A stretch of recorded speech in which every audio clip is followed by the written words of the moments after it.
Allô, bonjour les rediffusés, excusez-moi, oh là là, vous avez raté les péripéties de... j'ai pas acheté le livre sur la bonne appli et donc du coup, je peux pas vous l'afficher. Énorme. Mais bon, c'est pas grave. De toute façon, ce sont des nouvelles, donc je pense qu'on va... Et c'est un livre assez court, donc je pense pas qu'on va faire plusieurs streams dessus. Voilà, l'idée c'est de vous mettre un peu dans l'ambiance et si ça vous dit, vous de votre côté, vous allez acheter l'ouvrage. Voilà. En sachant que du coup il est dispo au format numérique si c'est un format que vous aimez bien. Donc on commence par la préface qui est écrite par Daria Marx qui est cofondatrice du collectif Gras Politique. Voilà. Olga Auguste est une personne qui compte pour moi depuis longtemps. Nous nous sommes rencontrés au fil de nos engagements dans ces espaces dans lesquels on apprend à penser ensemble, à déconstruire et à reconstruire nos mondes. Y elle habite, sans le savoir, mon panthéon tout personnel des personnes queer qui rendent le monde meilleur. Son regard, son parcours et sa discrète audace ont façonné d'une certaine manière ma propre manière d'appréhender le militantisme et les identités. À travers ses combats, à travers ses mots, Yael m'a offert des clés, des nuances, des fenêtres ouvertes sur des réalités que je n'avais pas encore envisagées. C'est une auteurice qui sait raconter l'intime avec justesse et l'engagement avec subtilité. J'ai juste un tout petit peu monté mon trépied. Hop là, pardon mon chat, je t'ai fait peur. Ça, et je voulais juste un tout petit peu, si possible, augmenter la police. Voilà. Comme ça, on se fatigue moins. Alors, il y a dans les pages des nouvelles que vous allez lire une joie singulière. Une lumière douce qui traverse chaque récit dans l'étouffement d'un manteau trop chaud, dans la tension d'un regard dans le miroir ou dans l'angoisse d'un faire-part à rédiger. Ce recueil n'est pas seulement un ensemble de nouvelles queer, il est un territoire où les identités se déploient, se cherchent et se célèbrent dans les détails du quotidien. Il ne s'agit pas ici d'histoires de survie ou de lutte spectaculaire, mais de tranches de vie, où l'on apprend à exister pleinement à son propre rythme selon ses propres règles. Ce qui frappe dans ces histoires, c'est la manière dont elles nous rappellent que l'identité n'est jamais une case fixe, dans laquelle il faudrait se plier, mais bien une construction en mouvement, se réapproprier un vêtement, un prénom, un rôle parental ou une coupe de cheveux devient un acte intime et politique à la fois. Ces récits nous rappellent que l'identité queer n'est pas une donnée figée, mais un cheminement, une quête qui ne connaît ni ligne droite ni conclusion définitive. C'est un voyage, avec ses détours, ses hésitations, mais aussi ses moments de grâce et de découverte. Attends, mon chat, t'es sur le fil du micro. Il nous gâche la lecture, tout en la rendant mignonne. Chaque personnage que l'on croise ici refuse à sa manière les évidences imposées. Les révolutions les plus miraculeuses ne sont pas seulement celles qui allument des barricades. Elles sont aussi celles de l'intime, du domestique, de l'habituel. Les nouvelles que vous allez lire sont des récits rebelles. Elles échappent à la norme. Elles se faufilent dans les interstices queer et lumineux de la possibilité d'une vie paisible. Ces récits sont des affirmations. Ce sont des récits d'affirmation, non pas par le cri ou le manifeste, mais par l'attention portée aux sensations, aux rencontres et aux rituels réinventés. Mais surtout, ces nouvelles offrent une chose essentielle, de la douceur. Dans un monde où être queer signifie encore trop souvent faire face à la violence, aux discriminations et aux exclusions, il est vital de créer et de préserver des espaces où l'on peut simplement être, sans justification, sans crainte. Cette douceur, ce droit au répit et à la tendresse, résonne d'autant plus fort à une époque où les fascismes montent et menacent partout autour de nous. À travers ces récits, nous trouvons une respiration, une affirmation de nos existences en dehors du tumulte et des oppressions. Il y a ici un refuge, une possibilité d'envisager l'avenir avec espoir et de se rappeler que nos vies méritent de la lumière. Nous sommes la lumière. Il y a une puissance discrète dans la manière dont ces nouvelles traitent du queer. Ici, pas de quête de validation extérieure, pas d'uniforme à porter, pas de justification interminable de l'existence, juste des vies qui se vivent, qui s'inventent et qui trouvent leur propre cadence, loin des cases préétablies. Parce qu'être queer, c'est aussi cela, refuser l'évidence, s'autoriser à explorer, à douter, à revenir en arrière pour mieux avancer. C'est se donner la permission d'être pleinement soi, même quand le monde nous impose de rentrer dans un moule trop étroit. Préparez-vous au tendre, à l'émotion et à la découverte de chemins ignorés, car c'est aussi cela, la puissance de ces textes. Ils ouvrent des portes, ils élargissent le champ des possibles, Il rappelle que l'écriture est un espace pour expérimenter, tester d'autres manières d'être et d'aimer, d'exister et de résister. Et qui sait, peut-être qu'après cette lecture, vous verrez vous aussi d'un œil neuf un trajet de métro, une coupe de cheveux ou un simple faire-part. Ce recueil donne envie de croire à la magie des petites choses, aux révolutions douces du quotidien, à l'ordinaire queer, évidemment réenchanté. Bienvenue dans ces histoires. Bienvenue chez vous. J'ai déjà envie de pleurer.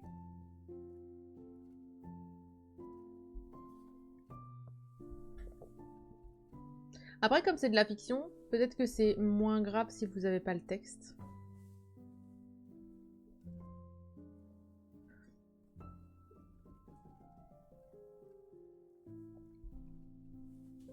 C'est vraiment trop beau. Hein. On va écrire douceur. Oh, je suis en caps lock.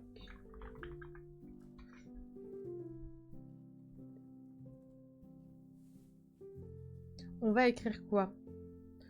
On va écrire...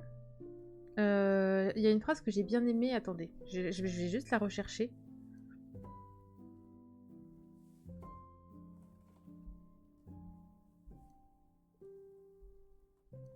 Ça, j'ai bien aimé. Attendez.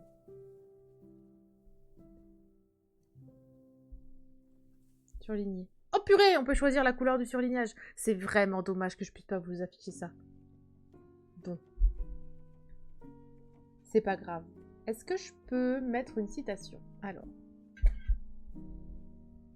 C'est dommage parce que ça aurait été plus pratique directement si j'avais tout sur le PC. Mais bon, c'est pas grave. On lit avec...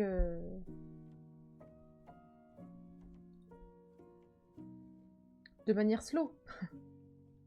C'est pas grave. Citation. Hop là.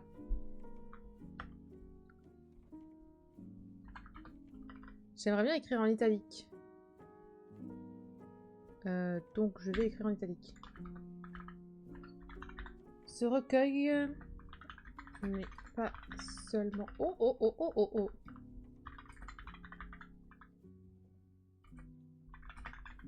Un ensemble de nouvelles queer.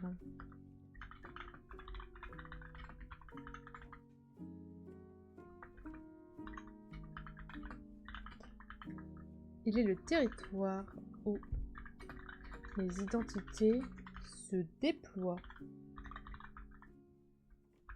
se cherchent et se célèbrent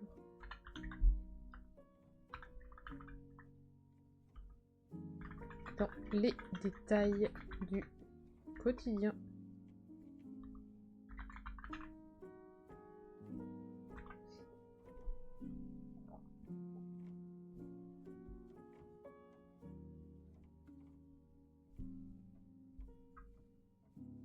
J'aime bien la phrase d'après, donc je vais la surligner parce que je pense qu'elle résume bien le... Elle résume bien le propos. Il ne s'agit pas ici d'histoire de survie ou de lutte spectaculaire.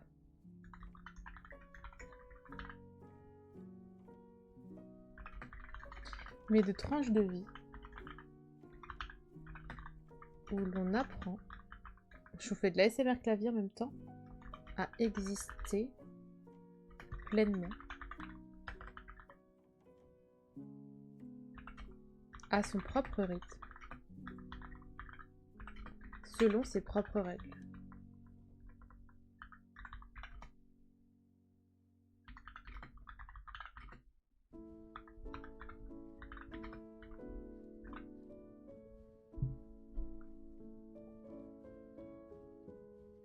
Voilà.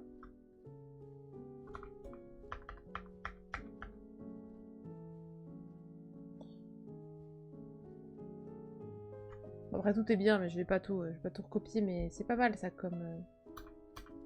Ah non, laissez-moi. Ah non, c'est parce qu'il faut que je... Hop. Ça, et là, je nous mets en paragraphe normal. D'accord. Voilà. Parfait. Ah, j'ai écrit pleinement. Pardon. Parfait. Hop, on est parti. J'ai surligné en violet. Enfin, en lavande. Oui, mon chat. T'aimes bien le violet? Je voulais regarder si on pouvait trouver le sommaire quelque part. Est-ce qu'on l'a? Ah oui, non. Non, pas le guide, non. Hmm.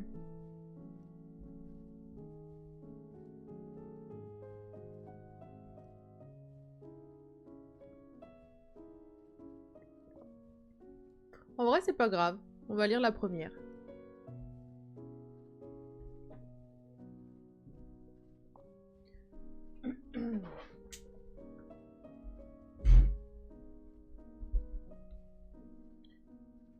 Hop, excusez-moi, il faut à tout prix que je mette l'iPad à charger. Il est elle. Elle étant écrit comme ça. Voilà. C'est écrit comme ça. Il et elle. Il. Et elle.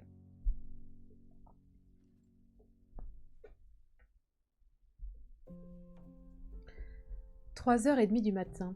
Le bar fermait ses portes, Victor avait terminé de compter son pourboire, principalement composé de pièces, et de faire la bise à toute l'équipe. Il s'attarda un moment sur le trottoir humide parsemé de paillettes. La ville dormait, paisible. Moment rare et précieux, malgré son mal au lombaire et aux pattes. Il n'avait envie ni d'un carrosse, ni d'un octilien pour rentrer. Il remonta les sangles de son sac à dos et décida de se mettre en route à pied. D'un pas résolu, bien qu'endolori, je vais couper le son de mon téléphone, et vérifier s'il ne s'agit pas d'une nouvelle urgente.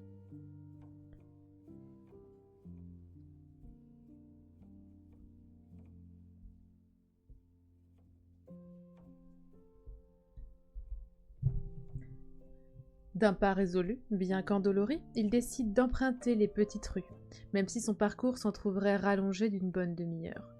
Il avait envie de se détendre les jambes, sans écouter de musique pour rythmer ses foulées, seul. Paris était déserte et silencieuse ou presque. Il avait envie de profiter des quelques sons laissés par ces millions de voisins-voisines entre le sommeil et l'éveil. J'ai peur que la musique soit trop forte, mais je pense que ça va, mais... N'hésitez pas à me dire.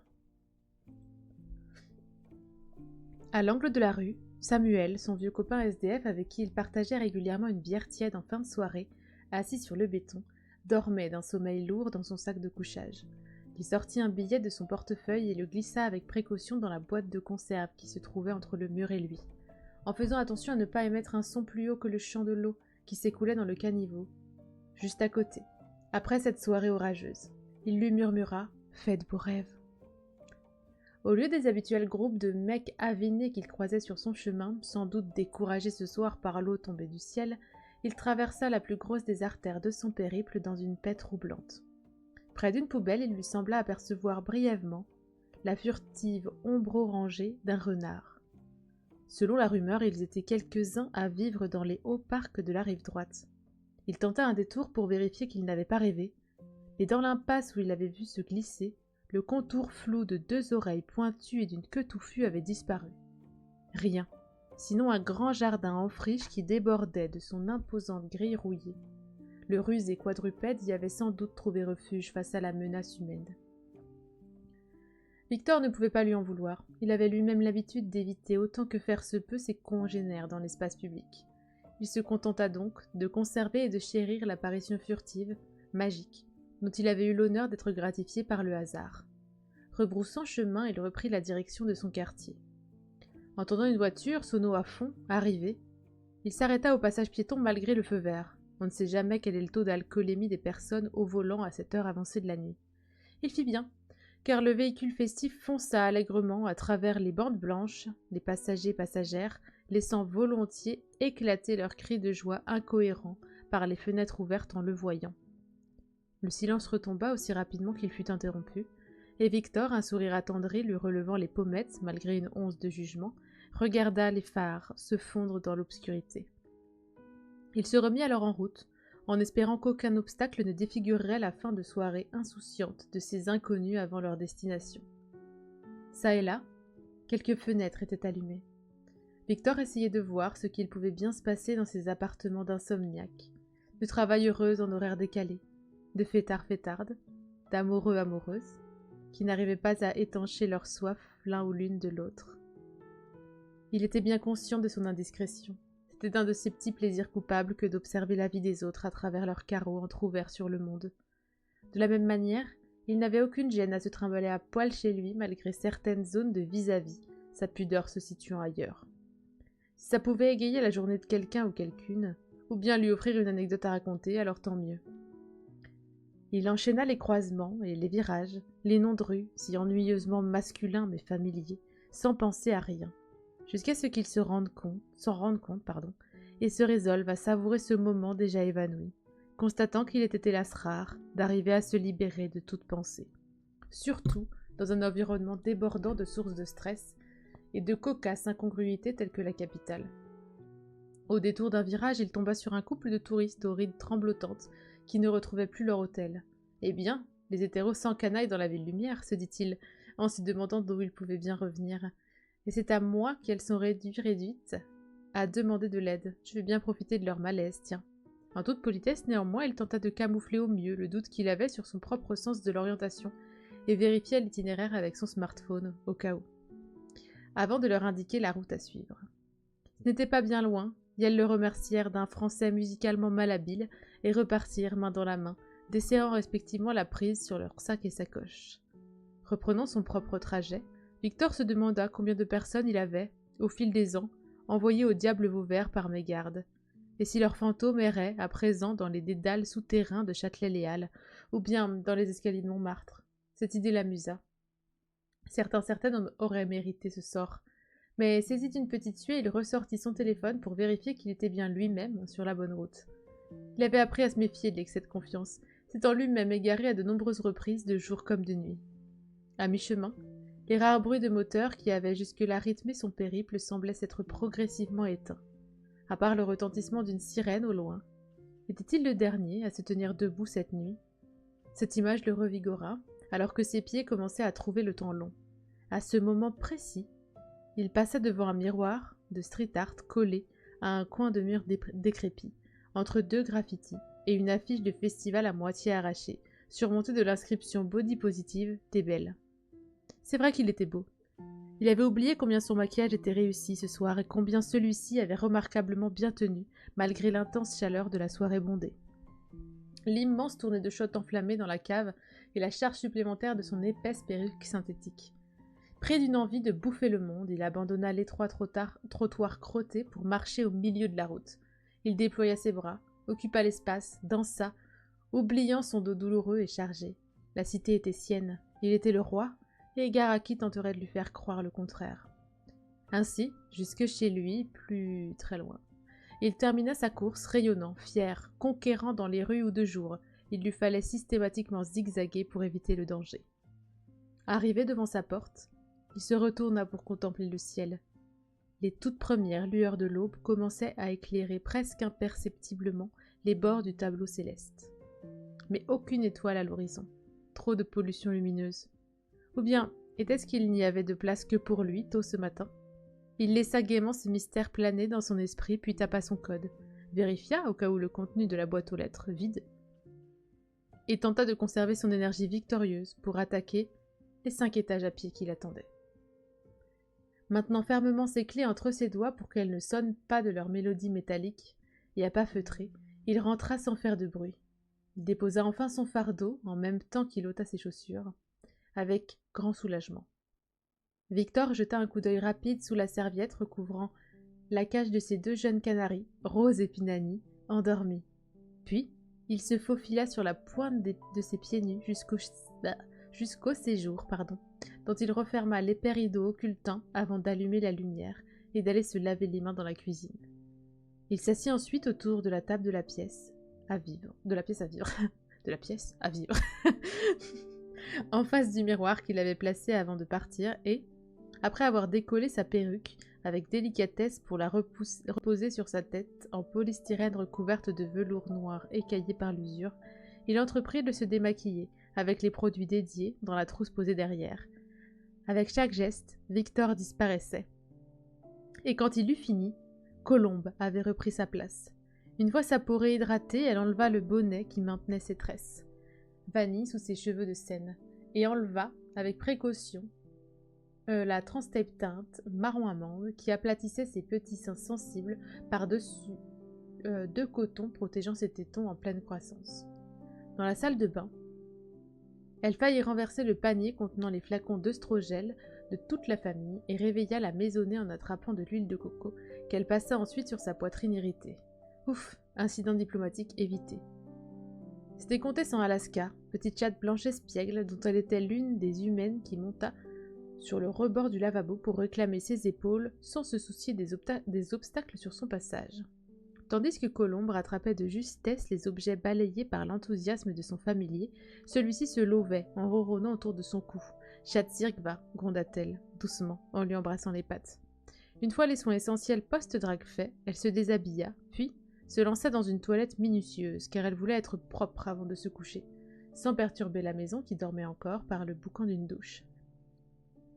Une fois ce rituel délicat terminé, le chat étant toujours enroulé sur ses épaules, elle saisit le flacon de straw, fit jaillir 3 pressions sur chacun de ses avant-bras aux reflets dorés.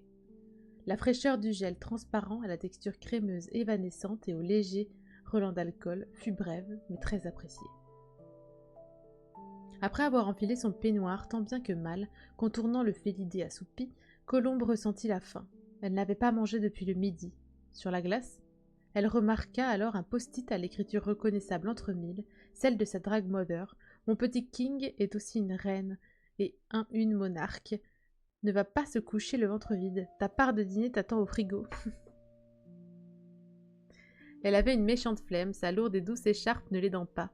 Mais elle savait que sa mère avait raison, et qu'elle aurait de la peine en ouvrant le frigo pour découvrir sa tendre intention ignorée en allant préparer son petit déjeuner dans quelques heures. Colombe retourna donc dans la cuisine, fit réchauffer l'assiette de dalles de lentilles corail et de riz au micro-ondes. Elle se servit un grand verre d'eau, sortit son assiette avant le bip du timer, puis alla s'asseoir pour manger. Elle se força à profiter de chaque bouchée, gorgée d'amour maternel, parfumée du meilleur piment de la ville, plutôt que d'engloutir le tout en vitesse pour aller se coucher. En ouvrant le lave-vaisselle pour ranger après son passage, laissant Alaska réveillée et sauter sur le plan de travail en se baissant, elle découvrit une seconde surprise. Sur les grilles vides était posée une boîte de la boulangerie d'en bas, marquée d'un gros « ton préféré » au feutre indélébile noir, préparé sans doute par sa grande sœur. Ça lui ressemblait, et celle-ci la connaissait bien. C'était un Trianon, le dessert dont elle ne se lasserait jamais. Elle dégusta donc, debout dans la cuisine, l'amour sororal du fondant de la mousse chocolatée saupoudrée de cacao amer sur son palais jusqu'au croquant délicat du biscuit sous sa blanche dentition. Après avoir rangé, gratouillé le menton de sa minette puis éteint les lumières, Colombe alla se brosser les dents. Dans le couloir, elle passa la tête par la porte entr'ouverte de sa mère. Les premiers rayons timides du soleil venaient faire scintiller le bonnet de soie qui dépassait de sa couette, tandis que celle-ci se soulevait et se baissait lentement, au rythme de légers et rassurants ronflements. Arrivée à sa chambre, elle faillit trébucher sur Pearl, la tortue de compagnie posée au pied des palettes qui lui servaient de sommier. En voulant la caresser pour s'excuser, elle remarqua que sur sa carapace était scotchée une petite enveloppe. « Bichette, tu ne te fais vraiment pas respecter dans ce foyer », chuchota-t-elle en embrassant sa petite tête plate et sèche et caressant son long cou moelleux et ridé. Lorsqu'elle fut, enfin, installée sous les couvertures, elle lança sur son téléphone un morceau préféré d'Archive, long et planant, Lights, qui l'aidait à fermer les yeux les soirs où l'excitation était trop grande. Dans l'enveloppe, un petit mot signé de sa mère et sa sœur. « Dors tant que tu veux après ton show. On fêtera tes 1 an dans la famille quand tu seras réveillée et prête. Fais de doux voyages oniriques, mais ne t'avise pas d'y oublier que nous t'aimons et de nous revenir en pleine forme. » Les paupières de Colombe tombèrent avec contentement, laissant couler une goutte salée jusqu'au coin de sa lèvre, ourlée d'un halo rose pâle. Il ne pouvait y avoir de sel meilleur que celui de sa vie. Oh!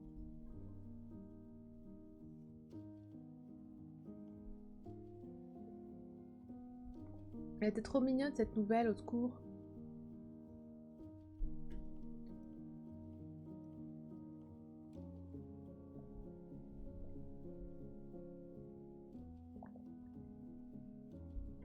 trop bien les nouvelles. Et j'avoue que j'ai jamais lu de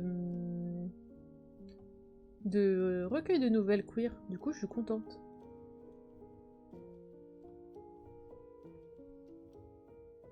Encore plus de découvrir une auteuriste dont j'aime beaucoup le travail de drague. Trop cool.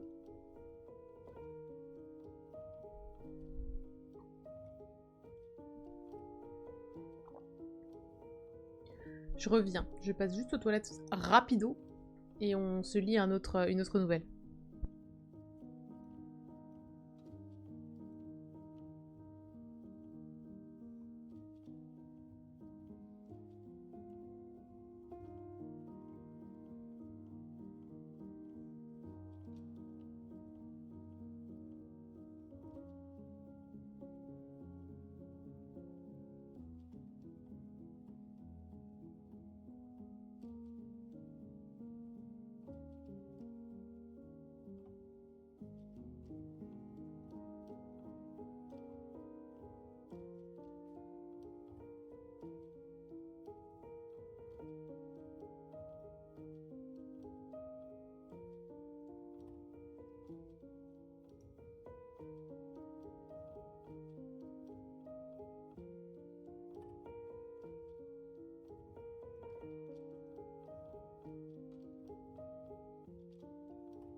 Hop.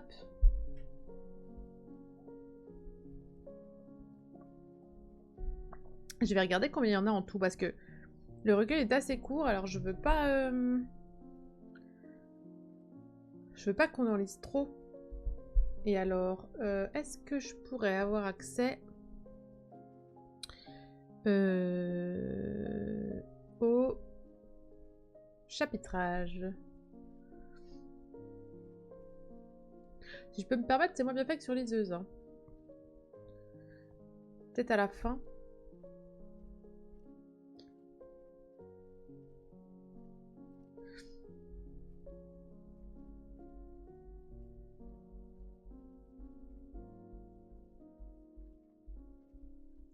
Je vais regarder.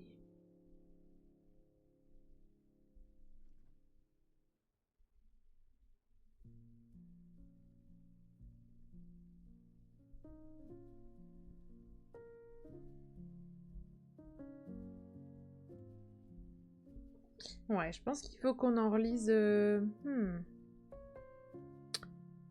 y en a combien? Il y en a 9. Donc on va en lire encore une ou deux, je pense.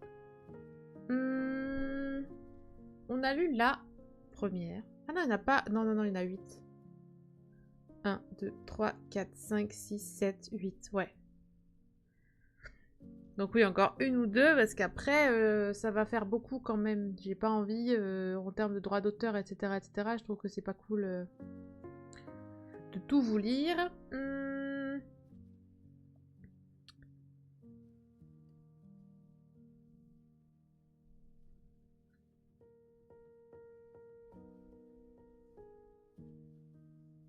On va lire.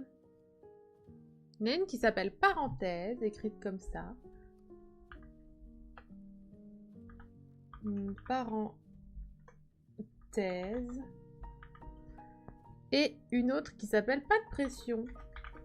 Voilà, c'est les titres qui me... Écoutez, qui ont attrapé mon œil. Ah, je vois pas mon clavier. Donc on va lire celle-ci. Et on a aussi lu... Attendez. Celle qui s'appelle Il et elle.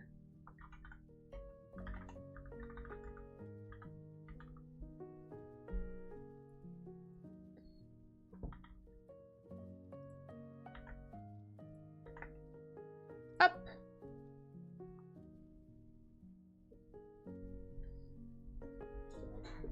Et du coup, là on est à celui qui s'appelle Parenthèse. On va faire ça. Et je retournerai au... Je pourrais presque même... Est-ce que je pourrais pas me le... Bah non, évidemment. La table des matières, je peux pas la... Je peux pas faire un marque-page. Bon, c'est pas grave. Mince, n'importe quoi. 19. Parenthèse.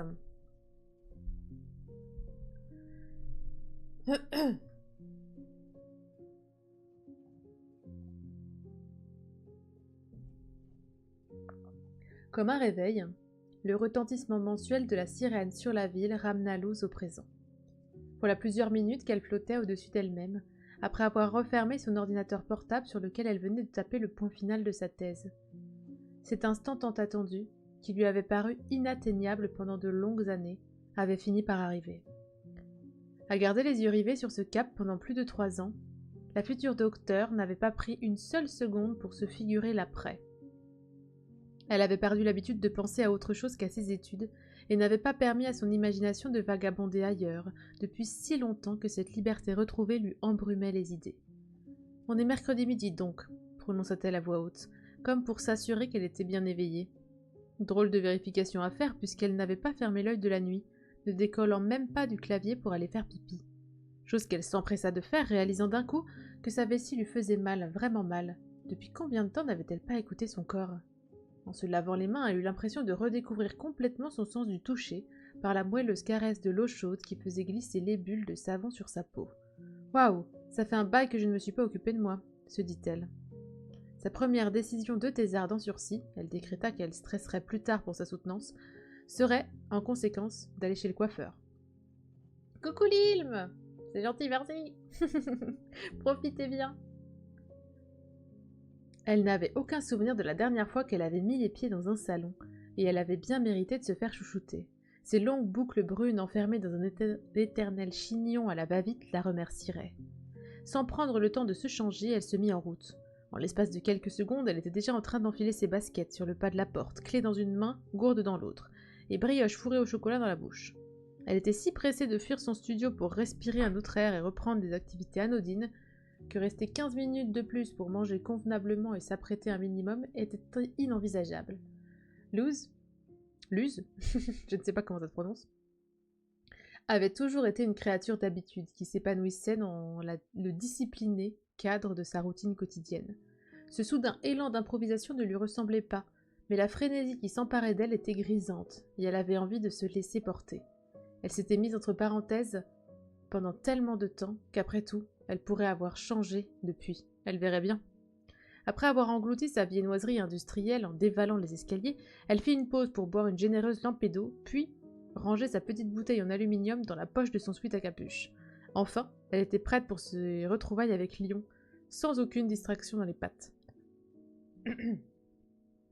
Au bout de sa rue, elle ne tourna pas à droite pour aller attendre le tram. Au lieu de ça, elle se mit à remonter d'un pas vif l'avenue Berthelot, qui allait la conduire jusqu'au Rhône. À part pour faire les courses, elle n'était pas sortie depuis des mois, et elle savourait le fait de pouvoir se dégourdir les jambes. Arrivée au fleuve, elle hésita à le traverser de suite pour retrouver les alentours de la gare de Perrache, qu'elle aimait beaucoup, mais elle préféra longer les berges pour pouvoir saluer son manège préféré, à Guillotière. Une fois devant le carrousel, elle surprit quelques regards étonnés d'enfants et de leurs parents sur elle. C'est vrai qu'elle était sans doute un peu vieille pour chérir autant ces gigantesques jouets de bois, mais elle s'en moquait éperdument et ne pouvait s'empêcher de sourire. Sur le pont qui l'amenait vers la presqu'île, les rafales de vent qui ne semblaient jamais dormir dans cette cité s'intensifièrent. Luz n'avait jamais été trop amie avec cette manifestation météorologique. Mais là, il lui était agréable. Elle détacha donc ses cheveux, qui se mirent immédiatement à danser en lui brouillant la vue, et enfila son élastique noir au poignet. Ces nœuds-là n'allaient pas être son problème pour une fois. Place Bellecour, elle voulut profiter du crissement si singulier du gravier rose orangé sous ses pieds, et la traversa jusqu'à apercevoir la Saône. Elle était pressée de passer la porte de ce salon dont son amie Maureen lui avait tant parlé. Mais elle avait aussi très envie de revoir les endroits de la ville qui lui étaient chers, et si jamais, une fois entrée, elle devait à nouveau s'enfermer durant des semaines et des semaines jusqu'à sa soutenance, elle voulait faire le plein. Elle fit un détour par le théâtre des Célestins dont la façade avait toujours été pour elle la toile des plus belles projections de la fête des Lumières. Mais la dernière à laquelle elle avait assisté, c'était il y a quoi, 4 ans?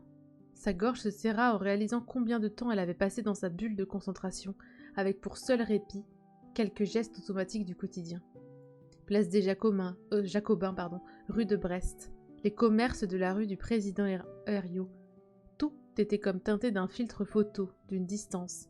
Elle avait la sensation de faire du tourisme dans la nostalgie de ses propres souvenirs, tant ses dernières promenades lui paraissaient lointaines.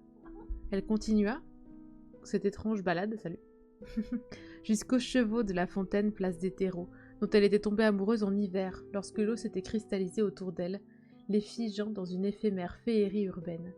Elle comprit que son enthousiasme l'avait menée quelques rues trop loin, et elle rebroussa chemin, contente d'avoir un prétexte pour marcher encore, en évitant de poser ses pieds entre les dalles carrées, un de ses jeux préférés. Attends mon chat, tiens, viens là. Hop. Tu peux te mettre là, il y a de la place. Lorsque Luz se retrouva rue Mercière devant le salon de coiffure, sa montre indiquait 13h12. Elle avait pourtant eu le sentiment de voir et de vivre tellement de choses depuis que l'exercice mensuel des signaux d'alerte l'avait tirée de sa transe académique. À l'intérieur, un décor anguleux de bois aggloméré brut et de béton peint, de forme géométrique vert fluo, posait une atmosphère hipsteresque, gentiment prétentieuse mais esthétiquement plaisante. À l'accueil, une jeune femme encaissait un client. Sa longue crête rose illuminait toute la pièce, aurore boréale inattendue. La magie des couleurs complémentaires, sans doute, se dit notre héroïne, émerveillée de tout. Elle avait toujours adoré observer silencieusement la vie des autres, en particulier à travers des fenêtres ou des baies vitrées. C'est durant cette heureuse contemplation qu'une grosse bourrasque la bouscula sans sommation et lui fit perdre l'équilibre de son petit nuage. Elle s'appuya contre la vitre pour ne pas tomber, et en ouvrant ses yeux, qu'elle avait fermés en prévision d'un impact, elle aperçut son reflet, Sur sa pommade, héritée de son père chilien, s'esquissait le contour d'une barbe noire. Elle avait oublié de se raser. Elle avait oublié qu'elle se rasait tous les jours depuis l'adolescence. Elle avait oublié ses désagréables questionnements sur l'épilation au laser. Elle avait oublié ses ovaires polykystiques. Et pour la première fois, depuis ses 13 ans, son image ne lui suscita pas de dégoût. C'était elle. Luce scruta chaque détail de ce visage qu'elle n'avait jamais pris le temps d'admirer et qui la regardait avec un tendre ébobissement. « C'est moi !» Elle sentit son regard se gonfler d'amour en plus de la joie qui le faisait déjà déborder et le surplus d'émotion vint lui picoter le nez, le long duquel un fin mais continu flot de larmes se mit à couler. Elle avait envie de traverser la paroi de verre pour se sauter dans les bras, se serrer fort contre elle. Dans l'impossibilité physique de concrétiser cette affectueuse envolée, c'est un sanglot mêlé d'un rire que son corps fit sortir. Ses joues se mirent à rosir, d'une teinte dont elle n'avait jamais vu son épiderme se parer. Surprise, elle recula pour mieux s'observer, et derrière son reflet, elle aperçut la silhouette de la coiffeuse, aux cheveux colorés qui la saluait d'un geste de la main. C'est à ce moment-là que son pouce se mit à battre dans ses pommettes. Ah! Combien de temps s'était écoulé entre son vacillement et ce bonjour muet à travers la devanture? Impossible à dire. Elle lui souriait avec une radieuse bienveillante teintée d'inquiétude. Qu'elle était belle. « Tout va bien ?» lui demanda-t-elle depuis l'intérieur de la boutique en levant les sourcils. Luce remarqua sur ses yeux bridés un strabisme divergent, et elle trouva cette particularité tout à fait charmante. « Oui, désolée, je crois que je viens d'avoir une réalisation cosmique, » répondit-elle aussi désolée qu'amusée de la situation, alors que la porte du salon s'ouvrait sur sa gauche. « Vous êtes au bon endroit, » lui répondit la coiffeuse, qui l'invita à entrer d'un élégant geste du bras. « Bienvenue !» Dès qu'elle fut installée dans l'un des fauteuils plus design que confortables de l'entrée pour attendre son tour, un frisson de moiteur lui parcourut l'échine. Était-elle bienvenue dans ce salon parce qu'on y proposait aussi des services de barbier? Allait-elle être victime d'un cruel canular dans cet endroit branché où elle n'aurait pas dû se trouver? En essayant d'avoir l'air le plus naturel possible, Luce saisit le premier magazine de la pile sur la table basse devant elle et le déplia en grand, en guise de paravent pour s'isoler et essayer de reprendre son calme. Sa respiration apaisée, elle inclina doucement le cou pour voir ce qui se passait derrière son rideau improvisé de papier glacé. La vie normale d'un salon de coiffure, voilà ce qu'il se passait. Personne ne cherchait à la dévisager et d'ailleurs, personne ne regardait dans sa direction. À côté d'elle, un homme gros d'une trentaine d'années pianotait paisiblement sur son smartphone, un cartable licorne pailleté sur les genoux. Derrière lui, une fillette d'approximativement 10 ans était en train de se faire couper les pointes de ses cheveux verts par un grand brun moustachu très chic, dans son col roulé noir et ses lunettes surdimensionnées. « Voilà qui est cocasse, » se dit-elle, oubliant de continuer à angoisser. « C'est parce que tu as les cheveux assez clairs pour ne pas être décolorée qu'on s'amuse comme ça avec, hein, ma chérie ?» lui dit le coiffeur. « Et parce que tu as eu une très bonne note à l'école avant les vacances, » compléta le voisin de Luce qui se leva pour enlacer le duo. « C'est vrai, ça aussi, » continua l'artisan du cheveu en embrassant le front de la petite. « Ton papou a raison. »« Quelle magnifique famille, » se dit Luz. « Mais souviens-toi, Rachel, » poursuivit le coiffeur, « c'est sympa de jouer avec ton reflet, comme il te plaît, mais le plus important, c'est de respecter et d'aimer la personne qui se trouve de ton côté du miroir, hein ?» La gamine secoua vigoureusement la tête. Heureusement, son père avait posé ses ciseaux. Oui, heureusement. Réfrénant très fort le pressant réflexe de couiner devant cette scène, Luz fut prise d'un enveloppant tournis. « L'univers s'est donné le mot pour me faire une intervention ou c'est comment ?» pouffa doucement sa petite voix interne. « J'ai l'impression d'être dans la dernière rom-com de Noël sur Netflix. » La mise au point sur la double page, pratiquement collée à son front, lui rétorquait que non. Elle était toujours dans ce même monde de merde. 10 astuces pour avoir le corps de plage parfait, annonçait en fanfare le titre suivi de recettes inratables pour développer au moins un, sinon plusieurs troubles du comportement alimentaire. En illustration, une mannequin en bikini, blanche, mince, athlétique et bien sûr glabre, mimait un sonore rire de gorge à une salade de fruits. Luz roula les yeux si fort qu'elle s'en fit mal au crâne et balança le torchon au milieu du tas devant elle, à défaut d'un caniveau à portée de main. « T'as raison, faut pas lire ces bêtises, » lui dit la petite Rachel dont la coupe était terminée. « Et on ne devrait pas non plus avoir ce genre de littérature en libre-service ici, » répondit son papou avant que Luz ait eu le temps de prononcer un mot. « C'est sans doute un oubli de cliente, on en a souvent. Tu peux aller mettre ça au recyclage s'il te plaît, ma puce ?» La puce s'exécuta en sautillant vers l'arrière-boutique. Sur la table, il n'y avait effectivement pas d'autres magazines féminins, juste quelques numéros plus ou moins récents de périodiques d'actualité et culturelle, 2 ou 3 îles locaux et des catalogues de coiffure pêle-mêle. J'aime bien tes poils, madame. J'aime bien tes poils. Je voulais lui faire une petite voix.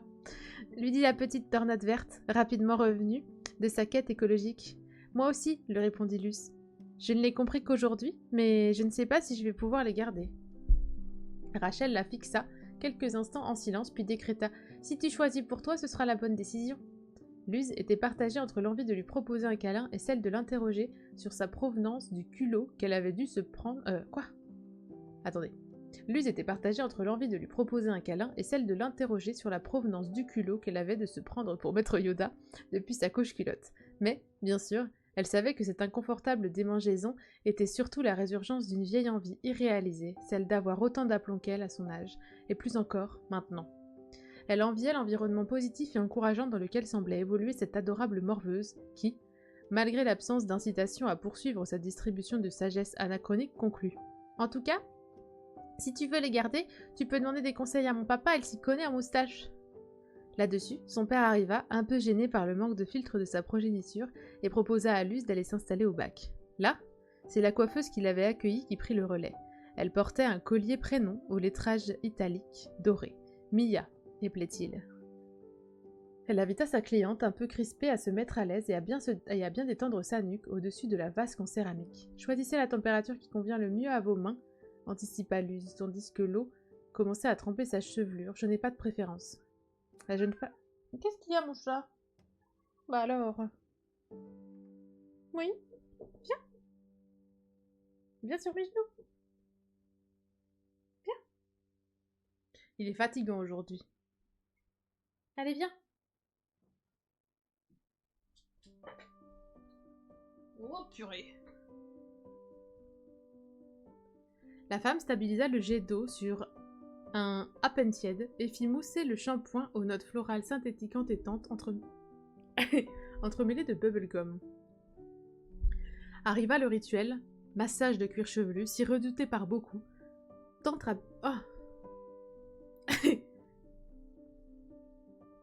Je m'étouffe. Tant apprécié par Luz, qui ne prenait jamais la peine de se le faire à elle-même. Mais ça aussi, ça allait changer.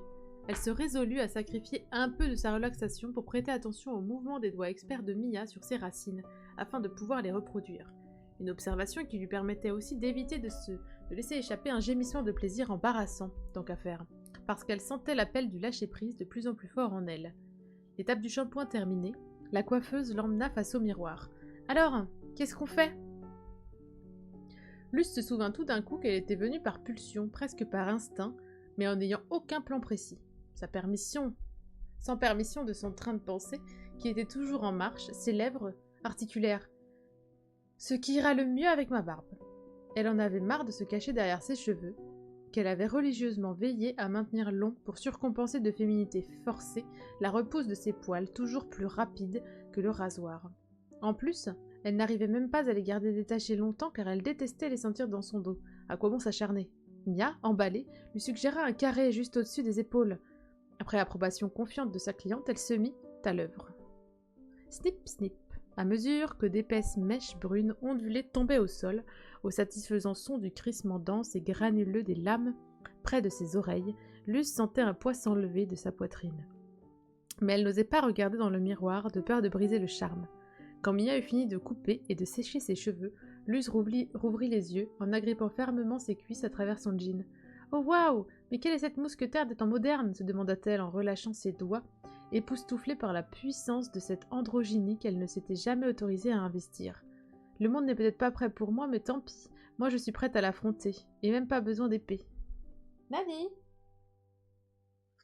Je fais que miauler. « Merci d'avoir si bien pris soin de moi, dit-elle à sa coiffeuse en se levant. Vous êtes d'une beauté lumineuse, dehors, dedans, et puis tout autour aussi. » se surprit-elle à ajouter. Mia accueillit joyeusement le compliment, et, en lui enlevant le peignoir de protection, elle lui glissa à l'oreille, et vous, rayonnante. Elles échangèrent une œillade complice, puis se dirent au revoir. Luz allait ensuite régler sa coupe à la caisse, auprès du coiffeur moustachu qui la pria d'excuser sa fille pour son insolence, certes bien intentionnée, mais insolence tout de même. « Oh vraiment, il n'y a pas de quoi. Elle m'a dit ce que j'avais besoin d'entendre parce que vous lui dites ce qu'elle a besoin d'entendre.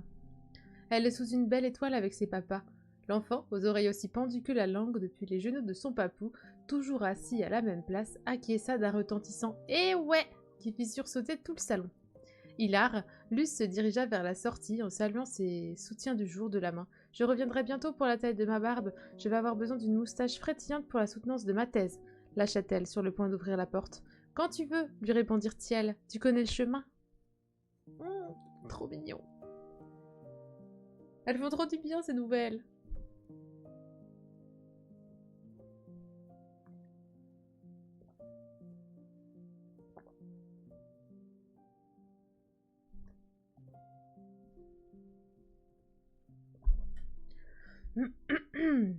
Et alors, il faut que je retrouve... pourquoi mon iPad il charge pas? Je l'ai branché et tout. Ah, j'ai débranché le câble. Attendez.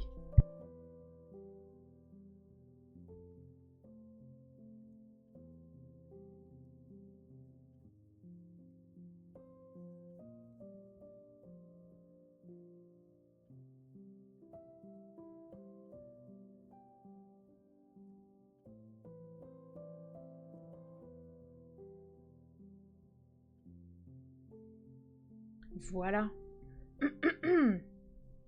Ah, c'est trop bien. Et on a dit, pas de pression le prochain. Alors, il faut que je retrouve la table des matières. Ah bah elle est là, pas de pression. Hop. Et les autres, eh ben écoutez, vous les découvrirez par vous-même. Parce que bon, le recueil est pas très grand, alors je veux pas voler le travail de l'autorice.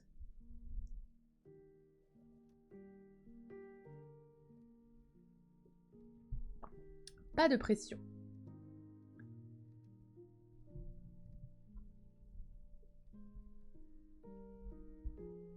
Hop. Psst. Le cri du bloc d'acier de 12 litres plein à craquer vint interrompre les rêveries de Kiet. Eh ben, 230 bars, il y en a qui vont pouvoir téter tranquillement demain, s'exclama-t-il en enlevant son pouce du gros bouton noir. J'ai été dangereusement généreux, mais ça fera plaisir à quelqu'une sur le bateau. Il dévissa le tuyau, referma le robinet de la bouteille et la rangea dans le chariot avec les autres. Il avait pratiquement fini de gonfler les bouteilles pour les palanquer du lendemain.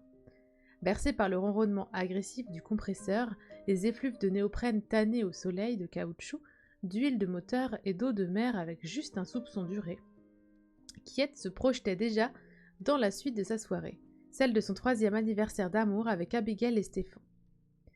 Il faut dire que c'est dans ces mêmes vapeurs que les trois s'étaient rencontrés 5 ans plus tôt, dans un club de plongée à Cozumel. Leur complicité dans les eaux caribéennes, où ils s'étaient tous rendus pour passer leur certification de monitoriste à l'international, avait été immédiate. Sous l'eau, pas de barrière de langue, et une responsabilité toute particulière de veiller les uns les unes sur les autres. En immersion, on se confie assez littéralement sur la vie, les uns et les unes aux autres. Un soir, enhardi par la mango margarita de trop, il avait suggéré de tester leur complicité sur la terre ferme, et plus précisément dans un lit. Évidemment, cette approche lourde, bien que surtout maladroite, car tout à fait hors caractère pour Kiet, n'avait pas eu l'effet escompté. Il était rentré bredouille et un peu honteux de cet excès de confiance alcoolisé. Mais à sa grande surprise, le lendemain, il n'y avait aucun malaise. Plaisanter sur cet épisode était vite devenu naturel dans leurs échanges. Et à la fois, pourquoi était-ce une surprise? Tout le groupe allait entrer dans sa quarantaine, le temps des gamineries mesquines et de la honte inutile était révolu. Une fois les épreuves passées et le nouveau diplôme en poche, il avait fallu se séparer.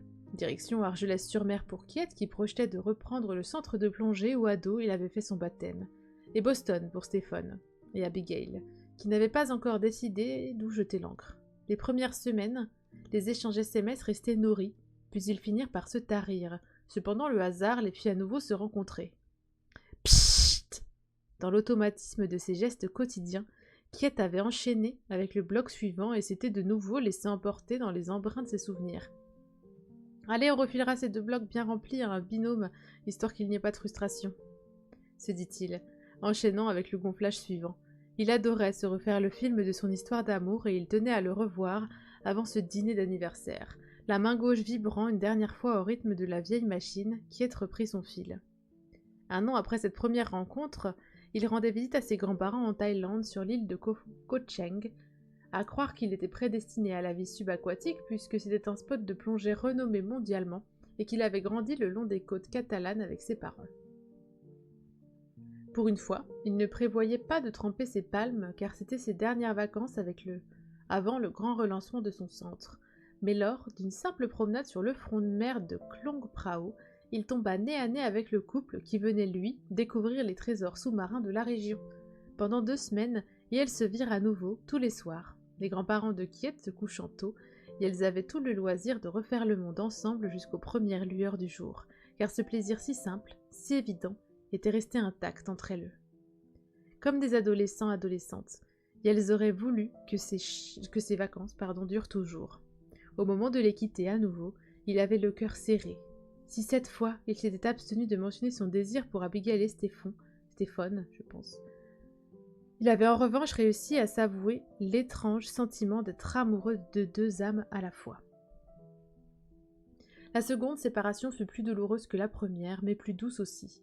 Kiet savourait l'élasticité nouvelle, fluide et enveloppante de son cœur, et la correspondance très intense avec ces 2 amours impossibles qui, cette fois-ci, ne se dilua pas au cours des mois qui suivirent cet heureux hasard. La situation lui convenait telle qu'elle. Les aimés étaient suffisants et il se considérait chanceux, comblé.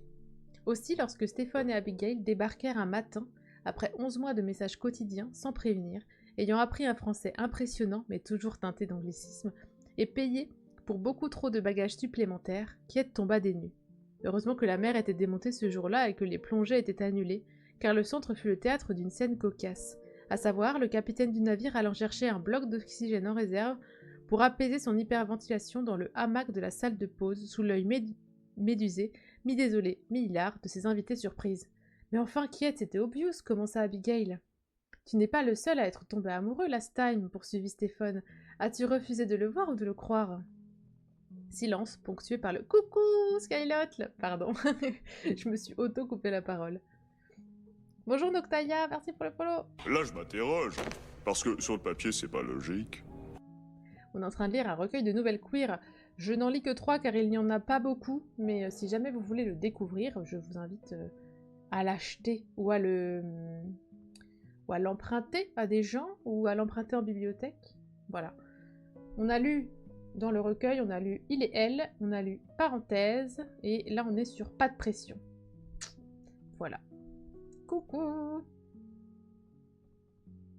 J'espère que vous allez bien. Et là, la nouvelle que nous sommes en train de lire parle à la fois de plongée et d'un amour entre 3 personnes. Très mignon.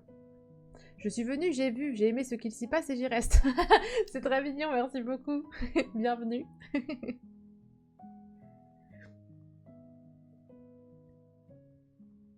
Voilà, donc là, Abigail et Stéphane, le couple dont Kiet était tombé amoureux, vient de débarquer dans la région où habite Kiet. Voilà, alors qu'ils habitent pas du tout sur le même endroit du globe.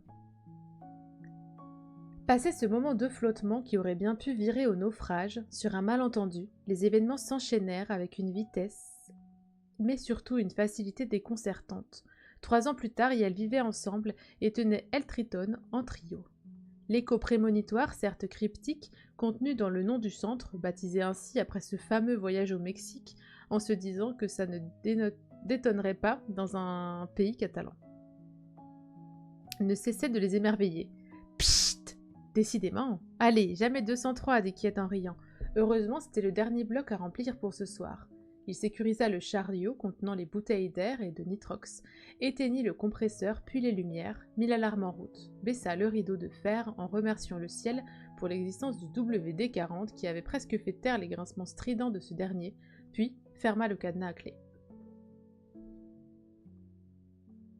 Oui, moi ça va.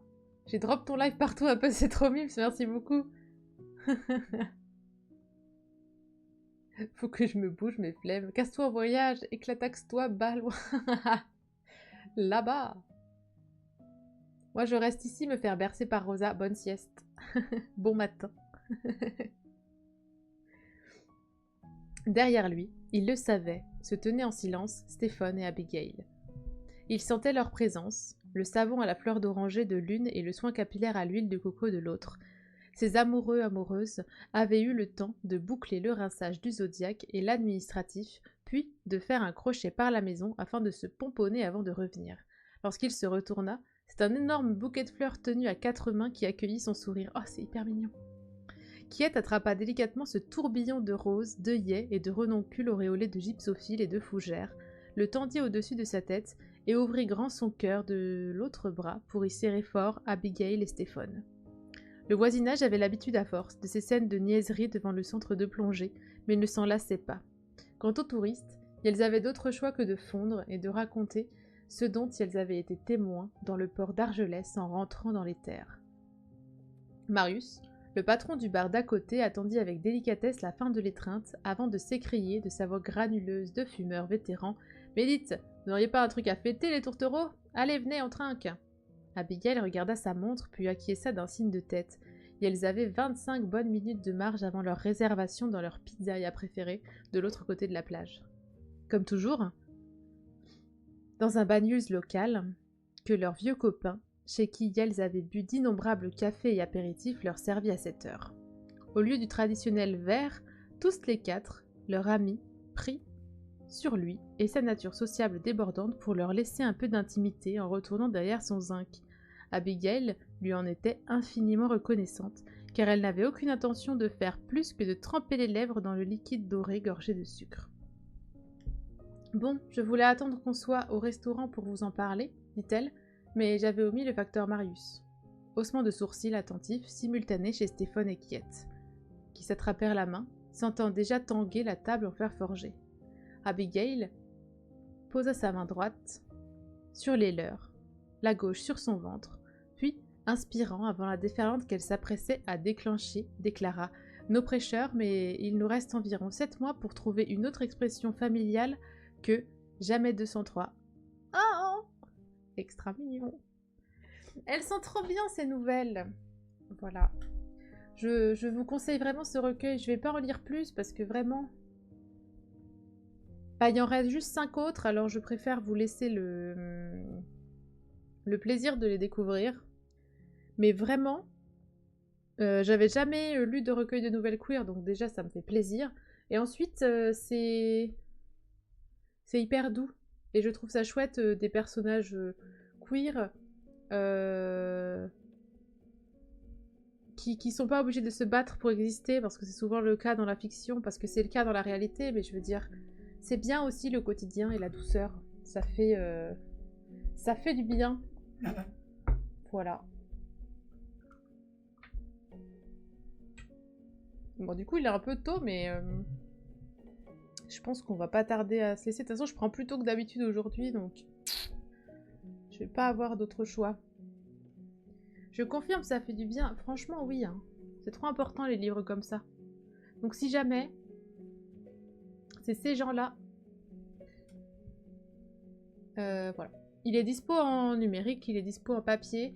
La couverture a été dessinée par l'artiste que j'adore, Digli, que vous connaissez peut-être. Et la préface, c'est Daria Marx qui l'écrit et elle est super aussi. Voilà.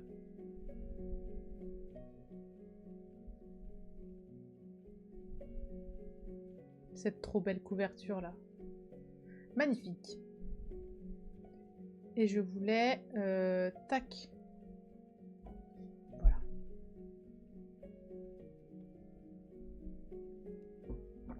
C'était trop génial. C'est épuré, joli. Mais oui, c'est des petites nouvelles toutes douces dans un écrin joli et épuré. Voilà, t'as tout résumé. Donc vraiment, ouais, je vous le conseille. Je pensais qu'on allait pouvoir faire 2 streams dessus, mais en réalité, non. Hein. Je vais pas, parce que sinon on va tout lire, et c'est pas le principe de ces streams. Le principe, c'est de découvrir un petit peu, et puis après, par respect quand même pour l'œuvre, de pas tout lire, et de vous laisser vous découvrir si vous avez envie.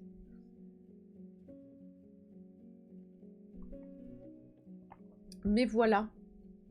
C'était trop bien. J'ai envie de tout lire. Donc je pense que je vais faire ça. Je vais faire ça dans la semaine, je pense. Et sinon, ben, le prochain stream, ce sera dimanche, entre 11h et 13h30 à peu près. Et normalement, on continue Expédition 33. Attendez, je coupe pour les rediffuser. Au revoir les rediffuser. Merci d'avoir été là si vous avez été là. C'est très gentil.